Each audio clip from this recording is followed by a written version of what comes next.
Welcome back to Nerd Culture, everybody. Injustice 2. See, now this is the proper amount of time to work on a sequel. Cough, Xenoverse.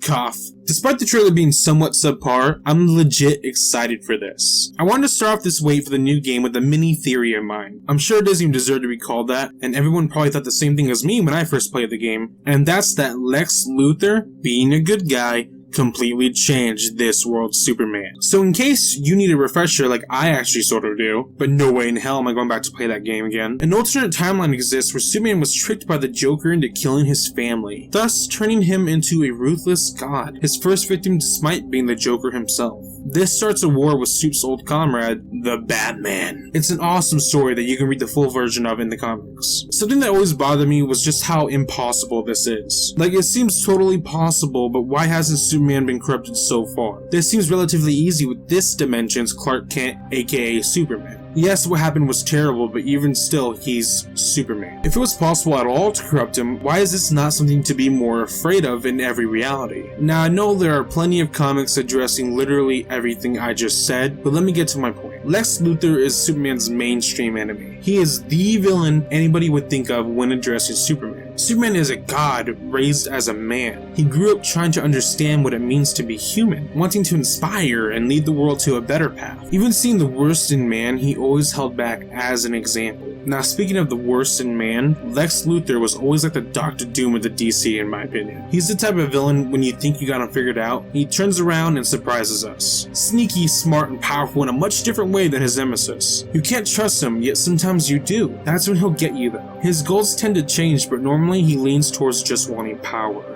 Power in different ways, but one of which being control. To control and rule is something that he would delude everyone into believing he was just helping and guiding, trying to save the people from themselves. Not unlike what Superman ends up being in Injustice. See what I'm getting at? Superman has shown so much distrust and disgust for Lex, never wanting to be compared to him. Imagine a world where that image he tries so hard to stray away from, to avoid becoming to actually fight against, is gone. He never learns firsthand what not to be, and deludes himself and the world just as Lex Luthor would have done, into becoming what he has fought for so long, a tyrant. Anyway guys, I hope you all enjoyed. I'll be doing a bit more coverage on Injustice and upcoming comic stuff along with Xenoverse, so stay tuned. Peace out.